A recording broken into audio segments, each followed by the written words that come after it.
शाम की बात है, मैं उससे आगे बात नहीं करूँगा। उसके बाद क्या वाक़यात रूनुमा हुए और उस सियासी मुसाहलत को जब मुस्तरद करके ताकत के इस्तेमाल का चुनाव किया गया तो उसके नतायज आज भी पाकिस्तान की सियासत भुगत रही है। सर, अगर बात करें ना मिल बैठ के करने की, तो फिर हमें ये अथॉरिटी होनी चाहिए कि जो बातें आपके नुमाइंदगान तय करते हैं वो बातें ही फाइनल हो। फिर फर्द वाहिद को फिस्तायत की तरह वीटो भी नहीं करना चाहिए सर। फिर जो कलेक्टिव विजडम है उस पर सारों को खड़ा होना चाहिए। आज शायद पाकिस्तान का सियासी नक्शा मुख्तलिफ होता, ये बात ऑफ द रिकॉर्ड जब आपके दोस्तों से बैठते हैं वो भी मानते हैं, लेकिन हमें अनफॉर्चुनेटली फ्लोर के ऊपर या पब्लिकली ये बातें तस्लीम करने की आदत ही नहीं रही, हमने छोड़ दी है। अचकज़ई साहब, मैंने कल भी दोहराया था, मैं आज फिर ये बात करता हूँ। मेरे सीनियर्स भी बैठे हैं, राना सनाउल्लाह साहब ये बात रोज़ करते हैं टेलीविज़न पे बैठ के, क्योंकि वो इस चक्की से गुजरे हुए हैं। मेरा वज़ीर आज़म इस चक्की से गुजरा हुआ है। मेरा कायद मियाँ नवाज शरीफ जो कि बेटी को लेके आया, उसने गिरफ्तारी दी, सरेंडर करके उसने बेल फाइल की थी, कोई क़यामत नहीं थी गुजर गई। सियासतदानों को पहली दफ़ा सज़ा नहीं हुई, नहीं होनी चाहिए, ये अनफॉर्चुनेट है। लेकिन एक लीगल कोर्स भी हम कहाँ जाए, क्या करें, किस तरफ आएँ, ये सारी बातें तकरीरें करने से हल नहीं होंगी। ये किसी बंद कमरे में बैठना पड़ेगा आपको और हमें। 26वीं तरमीम की आपने बात की है। 26वीं तरमीम एक महीना हम लेके बैठे रहे कमेटी में, खुर्शीद शाह साहब उसके कन्वीनर थे। अपोजिशन के दोस्त भी आमिर डोगर बैठे हुए हैं, बैरिस्टर गौहर भी बैठते थे, शिबली फराज साहब भी बैठते थे उसमें। हमने उन्हें सामने रख के कहा कि बताएं उसमें गलत क्या। कहते नहीं, चीज़ें ठीक है, टाइमिंग ठीक नहीं है। हमने कहा टाइमिंग भी ठीक कर लेते हैं, बताएं और कौन सी चीज़ निकालनी है इसमें से। अब 26वीं तरमीम जिस शक्ल में हुई है उसमें क्या गुनाह किया है इस पार्लियामान ने कि अगर उसने ये 2/3 अक्सरियत से मंजूर की है? क्या आइन के अंदर नहीं लिखा होगा कि 2/3 अक्सरियत से आप कर सकते? मेरी बात सुन ले। हुआ क्या है कि जो पार्लियामान को हुआ क्या है 26वीं तरमीम में कि जजेस अपॉइंटमेंट जो कि एक जजेस क्लब बन गया हुआ था उसको और मजबूत किया है। पार्लियामान की नुमाइंदगी दी गई है, 2 मेंबर अपोजिशन के डाले गए हैं, 2 मेंबर ही गवर्नमेंट के डाले गए हैं, 2 ही अरकान आपके बैठते हैं, 2 इधर से बैठते हैं।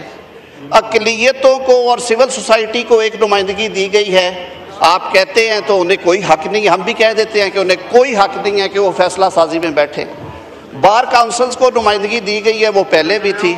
हुआ सिर्फ ये है कि जो पार्लियामान की बेतौकीरी अदालती फैसलों के ज़रिए की गई थी उसको दुरुस्त करके parliament as a mother of institution उसका जो रोल होना चाहिए वो दिया गया। सारी दुनिया में ये किया जाता है, सारी दुनिया में जजेस की अपॉइंटमेंट इस तरह से होती है। वो एक बड़ा कंसोर्शियम है, 13 लोग उसमें बैठते हैं, 7 लोगों की मेजॉरिटी बनती है तो उसका फैसला होता है, वरना नहीं होता। और उसमें अपोजिशन और गवर्नमेंट की तादाद बराबर है।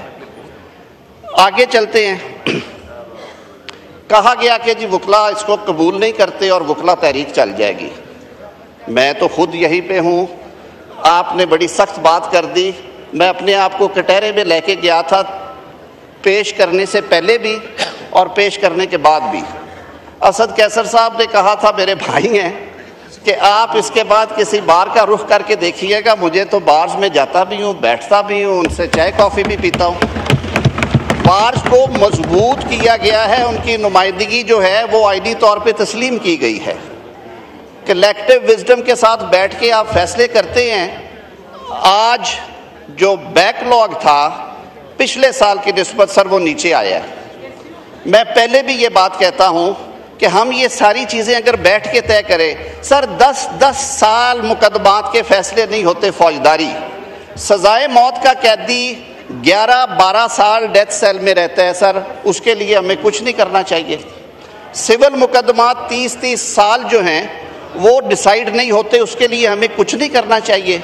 हमने क्या कहा है कि जो सियासी टिकट है, जो पॉलिटिकल केसेस हैं, जिनके सियासी एंगल्स हैं, जो आइन से जुड़े हुए सवालात हैं, जो यूँ कह लीजिए कि इस लेवल के केसेस हैं जो गरीब आदमी का केस नहीं है, वो कॉन्स्टिट्यूशनल डिवीजन जो उसकी है वो सुन ले, बाकी केसेस जो सिविल और फौजदारी हैं वो रूटीन के मुताबिक चलते रहे। और हुआ क्या, आईनी बेंच बना, उसके तमाम जजेस सुबह 9 से 11 बजे तक अपना रेगुलर काम करते हैं।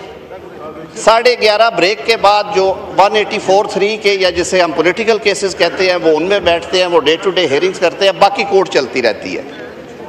मुझे तो सर किसी ने नहीं पकड़ के कहा कि जी इसकी वजह से ये नुकसान हो गया इदारे का।